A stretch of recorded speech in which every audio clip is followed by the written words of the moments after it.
Good afternoon to you. Mark Sudduth, HurricaneTrack.com here. Friday now, the 7th day of June 2024. We have made it through the first 7 days of hurricane season without anything to worry about. And as I'm going to show you with a couple of posts in just a moment, some people are already saying, that's it. The season's not going to amount to anything. Maybe you're right. We don't know for sure. But I do have some pretty compelling evidence to the contrary. And, we've got a lot of season in front of us. It's like 183 days long total, at least on a calendar. And I personally think, and professionally, that we're going to go into December this year, especially with all that warm water out there. But we will get to that. We're also going to get to the headline here, hurricane versus not a hurricane. What could that possibly mean? I will explain, and I'm also going to introduce to the world, because we know we need as many of these as we can get, a brand new meme. Yes, I have authored a brand new meme. I don't think it's been out there yet. We'll see. So stay tuned. Then we're going to talk about hail and what we've done with the hail project so far this year and my attempts at trying to find large and plentiful hailstones, as well as a little bit of a glimpse into what the IBHS project has done with their lead meteorologist there, Dr. Giammanco. At least I'll show you a tweet from him. And I'm heading back out to the plains after today for a few days of looking for that other H word, hail. All right, so there you go. There's an outline of what I'll be discussing today. We're going to start off here with this little sarcasm tweet from Dylan. This hurricane season is a bust. Yep, right. We are here, right here in the yellow. See, right here. And even in a normal climatologically stable year, everything is still in front of us by a huge margin. So for those of you that are saying, well, none of these forecasts are happening, sorry, whatever, again, it's mathematically possible that we never have a hurricane ever again, right? Like it is mathematically possible for me to buy a Powerball ticket and win, but it ain't going to happen, okay? And especially when you have data like this, okay? This is really serious stuff here. Not that Dylan isn't serious. This guy knows what he's talking about, but seriously, come on. We have a long way ahead of us. And Ben really paints a good picture here, quite literally with these maps, comparing 2024's ECMWF rainfall prediction versus what we had in 2020. And I'll link to this tweet for you so that you can read it yourself. This is what we're looking at for this year. This is what the forecast was for 2020. And need I remind you that 2020 gave us 30 named storms, the busiest season on record in terms of named storms, and this is what the ECMWF precipitation pattern was showing at this same time, roughly 4 years ago, and we ended up with 30 named storms. This is what the Euro is showing. I mean, come on, it's not even close. It's not even close. So will this come to pass? Of course, I don't know for sure. If I did know, I would be one of the richest people in the world because I could help save people lives and destruction and literally charge a tiny fee for that and still be the richest person in the world or one of them. I don't know. None of us know for sure. But these kinds of maps, when we can look back and say, okay, 4 years ago, this is what ended up giving us a 30 named storm season. What in the world is that going to do? And we know the background state behind it is the very warm water. And as Ben mentions, there are other things that can go into all of this. This is the last paragraph here. Whether or not the La Nina comes on strong, how warm the water is, where it's located, the Madden-Julian oscillation pulses, Saharan dust outbreaks. And I also want to remind you in 2020, I don't remember, I guess it was in the month of June, we had that monster dust outbreak that came out, and the media, air quotes there, referred to it as like Godzilla outbreak or something. Yeah, they always got to have these terms for stuff, these hyperbolic terms. And it was just this massive dust plume. Unbelievable. It's like one of the strongest ones we've ever seen. And we were like, well, I guess the hurricane season isn't going to do much. And look what happened. We had 30 named storms. So this is just good science and good understanding of everything. And we all have information coming at us all the time. And, I'm part of it. I put this information out when we get a new update from this model or this group or that group. People want to know. There's a curiosity there. And sometimes, though, it's just too much. It gets piled on and we don't know how to interpret it. This information here from Ben at least helps to sort of tamp things down and put everything into perspective. We are set up for potentially a very, very busy season. It's only 7 days in. We'll see where the cards play out, or how they play out, or where they fall, the chips, whatever the expression is. You get the idea, right? So appreciate that from Ben, and I appreciate the tongue-in-cheek here from Dylan. So what's happening today? Nothing. And over the next 7 days, come on, more nothing. And that includes the Eastern Pacific as well. Nice and quiet for now, although we are watching for the potential of that Central American gyre to show up. We're starting to get a little bit of convective activity here to the east of Belize. A little bit more thunderstorms around the area, so there's something starting to change across the region as more unsettled weather gets, sort of trying to get organized in this region, but nothing focusing yet. Still have some disturbed weather to the north and east of Hispaniola and the Bahamas, but other than that, things are generally nice and quiet across the tropics, as they should be in the month of June, and even in a forecast very busy season. Stuff isn't always going to happen the way past years did. So there you go. Enough of all that. So let's move on and look at other items that we like to monitor. Any vorticity areas coming together? Well, there's just a little bit down here. We got to watch these. There's a clump there in the Gulf of Mexico. Let's go back to the satellite animation. I didn't notice much in the Gulf. That's very interesting. We've got a little vorticity signature showing up in the Gulf on the Vort product over here, as I call it. See? But there's nothing on satellite. That's very odd. So these are, at least make sure these are the right, June 7th and June 7th. So there is some low-level vorticity or energy sitting in the Gulf, but it's invisible. So make of that what you will. The conspiracy people can just have fun with that all you like. But the real vorticity, at least with clouds on this shot, happening there east of Belize, and that shows up very nicely in the vorticity product. That's just interesting, though, because I do look at all this stuff before I go live, so to speak, and record this, and I didn't notice anything in the Gulf. I'm like, wait a minute, where'd that come from? Anyway, nice and quiet through the weekend and several days ahead. All right, so now let's move on to Mark's little lesson in hurricane and not a hurricane. So remember, a hurricane is not a point on a map. Most people know that. But when one is headed your way and we see these lines and cones and colors and watches and warnings and all this stuff starts coming at you, I think some people start to forget what a hurricane is all about. We track them on maps of the digital variety like this from the Hurricane Center, or apps or whatever. We've got them on our website, and we've got the paper maps, the ones that I sell, and that we give out to our Patreon supporters. And you plot that little dot there, the latitude and longitude for the center of the storm or the hurricane. That's what that's all about. But it's not that. That's not what it is. A hurricane is a much larger weather feature, and I think sometimes we lose sight of that. And we say, well, it is forecast to go wherever, and so I'm going to be fine. And then you don't pay attention because you think you know the end game, and then you don't. Or you have one that's very large, like Ike, and it gives a surge over a huge area, even though the center made landfall many dozens of miles away from you. We can just make case after case of people not understanding that this is not a hurricane. This is a map, right? And I got a good meme I'm going to show you in just a second. So this is Ian. Just 2 years ago now, come late September, right? So there's Ian coming along.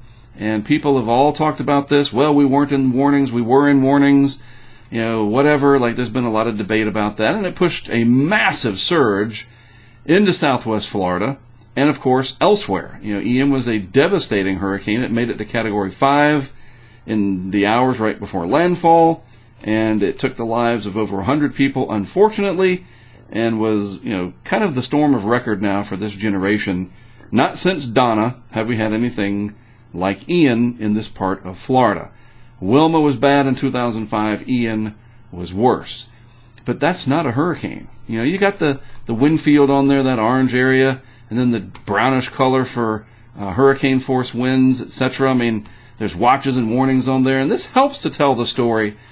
But I think this does the best job. So I give to you my gift to the world today, the newest meme in the weather world, hurricane and not a hurricane. This is the same exact setup for the most part, right? That's a hurricane. That's not a hurricane. That is a map. This is informational. This is holy bleep. Bad stuff is coming. Which one of these, if you look at them, says to you, danger, I need to be taking some serious action if I live anywhere in here, right? I don't know. Maybe this does, because if you know how to read it, it could. But when you see that, and that is the reality, that is a satellite picture, you see the eye in there, we see this on TV, we see it on social media, that's the hurricane. That whole thing. That's not. And certainly that little dot down there, and in fact these coordinates right here, that's the center of the eye. That's the middle right in here, or the recon fix or whatever, probably recon at that point in time. Gets it down to one decimal place, 24.9, 82.9. That's right there, or whatever. You know what I'm saying? Like, that's not the hurricane. This whole thing is the hurricane. And I just needed to make sure we understood that, because I don't know if people truly grasp some of this information that's out there. So if you're new to an area, or you're in an area where you haven't had a hurricane in a long time, and you see these maps that are going to be coming out from TV sources, from social media / TV sources on social media, from the National Hurricane Center, and they put together a lot of great infographics, local weather service products. Again, you're going to see lines and cones and dots and shaded areas and whatever, but that's not the hurricane. Those are just informational pieces. That on the left is the hurricane. And with that comes heavy rainfall, hurricane force winds and up, well over 100 miles per hour, right? And storm surge over a pretty vast area, especially for something like Ian, which was pretty large, especially compared to something like Charlie. Charlie was pretty impactful down there, but a much smaller area. Ian was a much different situation. Katrina, the same kind of thing in 2005. Ike in 2008. Ida in 2021. I could go on and on. That's not a hurricane over there. That is. Please keep that in mind. And please share this meme. It's fine. If I see it someday, at least I'll know, hey, I'm the guy that created that. And hopefully it'll help people understand, oh yeah, that's a hurricane. And when you talk about it, oh, it's not supposed to come here. Which it are you talking about? Are you talking about that little X right there? Or are you talking about that whole big ball of badness? All right? So there you go. And this brings me to this. Hurricane U, we got a brand new episode getting ready to drop. I'll put it on Patreon later today, and then we'll make it public tomorrow, but I wanted you to be aware of it. And you know what? It's fine with me if you copy the URL or you figure out those letters up there. I don't care. It's not secret. But we do try to put stuff on for Patreon supporters first, you know, because they support what we're doing here and they make all this possible. This episode is all about storm surge with my friend Dr. Hal Needham. I can just kind of scroll through it a little bit here. He and I had a good discussion. And there's a little, another comparison there. Ian versus Charlie, about the sizes of hurricanes. We certainly saw that comparison after Ian was over. But a really good episode where he and I get into the weeds of a lot of this stuff. Dr. Hal Needham, a lot of people have not heard of him, but they should. And hopefully this will help. This will be available publicly on our YouTube channel tomorrow, so be sure to check it out. All right, so back in, about a year ago, I was sitting in a restaurant, a Texas Roadhouse, with my colleague CJ Morgan. He's one of our back-end helpers. He's just all-around good guy and knows a lot about the weather, was in meteorology at Penn State for a bit, and he's got a huge passion for it. So he and I were sitting around after chasing a little bit out on the plains there, just trying to figure out, all right, what are we going to do out here? And some of you already know this story, so forgive me if you're hearing it again. But he showed me a picture from social media of somebody with a massive hailstone in their hand. And I just shook my head because I'm like, we always have to avoid these hail cores. And I bet it's fascinating. And what if we could ever get in there? Wait a minute. We could. And that's where it started. I literally, right there at that Texas Roadhouse, hatched the idea. I think it was in Abilene or somewhere, maybe San Angelo, I don't know, doesn't matter, but I was like, all right, we are going to study hail. I don't know how, I don't know how we're going to fund it, I don't know what it's going to look like. Now, a year later, almost exactly a year later. I think it was around the 9th of June or something like that. Anyway, it's a reality. We got some funding together from folks that support us crowdfunding-wise. Fox Weather has also helped, because that thing right there, a full vehicle hail guard, very expensive, very well put together from a company here in Wilmington called Edwards Incorporated. They do crane work and fabrication and other stuff in industrial work. And they made a nice hail guard that also serves as a platform to put cameras. And eventually, as we get good at this, and that's where I'm headed, it's harder than I thought, we're going to put experiments up there and show people how hail does what it does, because it is a pretty big deal. Last year alone, $60 billion, I've said this a lot, in insured losses. That's just insured losses. So this is what it looked like back in April when we had our first encounter. And that hail's small, no big deal. Kind of worries a few drivers if they're going by, I'm sure, but it worked. Stuff started right out of the gate. We got out there, we were able to find the hail cores. But again, that's about an inch, maybe a little bit larger. A heck of a day there. I think that was like April 26th or something like that. Yep, it was April 26th in Missouri. And then we had all those tornadoes that started around this time. Thankfully, that has calmed down at least to a great extent. Still a few out there. But the hail, fascinating as it is, a lot harder to find the big stuff than I thought it would be. It's funny because I figured, okay, we always have to avoid these hail cores when we don't have a big hail guard. And now when we're actively looking for it, it's been much harder to find than I thought. Now, all of that you see, hopefully the resolution is nice enough that you can make it out. Those are hailstones falling, but they're just not very big. All right? So we went on. We kept going. I've been out there 3 or 4 times. I think the largest stone that I have measured with calipers is 1.76 inches. And I know that's not very big at all. But we've been in some really robust-looking hail cores, and they didn't produce much. To that end, my friend here, who I got to meet because of this project, I've known of him for a long time. We finally met in person early in April, mid-April, whatever it was.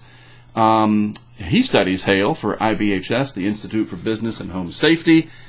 He and his team have been out there for a couple of weeks, and I've even seen them discuss, or he put in his write-ups, that it's been harder to come by. The big hail, the very carpet bomb type hail where it's just like almost raining hail, it is harder than I thought it would be. And different storm chasers are just running into it haphazardly or whatever, and they're coming out with you saw what Val Castor there with a 7-inch plus stone, the size of a Monster Energy drink. So it's hard. But so was my camera project almost 20 years ago. I lost during Katrina. Put all 3 cameras up. They all got wiped out. Didn't have much record that it worked. But I kept going, and now look where we are. Right? So this will continue. It's all about perseverance and patience. And by the way, I'll put a link to this tweet as well. Nice little video that Ian put together about what they accomplished and what they hope to learn from their 2 weeks out there. But I'm heading back out there starting tomorrow evening to Dallas, where I'm going to pick up the Tacoma. We have it in storage over there from a great friend of our project, Mr. Jeff Geyer, over in Weatherford, and it makes it a lot easier for me. So what are we looking at? Well, here's today. I wish I could just teleport out there. Tornado threat up in Nebraska. Somebody's going to see one.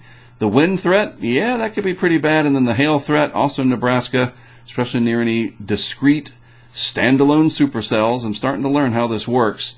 That's today. This is tomorrow. I'm going to fly into Dallas, so I should be fine. And I'm going to miss all that action there tomorrow. I can't land at 7:30 and then be there 10 minutes later. It doesn't work that way. But Sunday, yes, Sunday's looking a lot better. And this area, from another friend of mine that I've been talking to, who used to be at the Hurricane Center, he's now at, I think he's at NCAR in Boulder. This could get you some nice hail out here. So that's the main threat. The tornado threat goes down. The big-time hail goes up. And you saw what happened with Denver just a few days ago, whatever it was, where they were carpet bombed. That's what I call it. And like $1 billion in damage probably from that hail storm. So we're going to keep at it and start to learn more about hail. And maybe, just maybe, I can find a record stone if we're in the right place at the right time. So just wanted to give you an update on that, what's happening with the hail project. Obviously, I'm keeping an eye on the hurricane season, but luckily, everything has been nice and calm for now. to allow me to continue this quest for hail, and hopefully it'll remain that way through next week at least. But if it doesn't, I'll be on top of it, and we'll be back here and ready to go out into the field or whatever we got to do if something pops up between now and the time that we wrap up the hail project for year one, which will probably be towards the end of July, because as the hail season progresses, most of the severe activity moves north towards the Canadian border and into the Canadian southern prairie areas. Who knows? I might even head up into southern Canada. We'll see. All right, there you go. A lot to throw at you, but I think a pretty good update today with a lot of info and a brand new meme. Hurricane, not a hurricane. All right, let me get back and say goodbye to you, at least for now. So speaking of that, no update tomorrow, no update Sunday, traveling, family stuff, whatever, and there's just not much to talk about. But yes, I will be back on Monday from somewhere out in the Midwest, or actually the Southern Plains, maybe the High Plains, who knows, Front Range of the Rockies, I don't know, we'll see where nature wants me to go. But one thing's for sure, I will have an update for you on Monday. All right? Have a good weekend. As always, thanks for tuning in from all of us at Hurricane Track. We appreciate it. I'm Mark Sudduth. I'll see you again on Monday.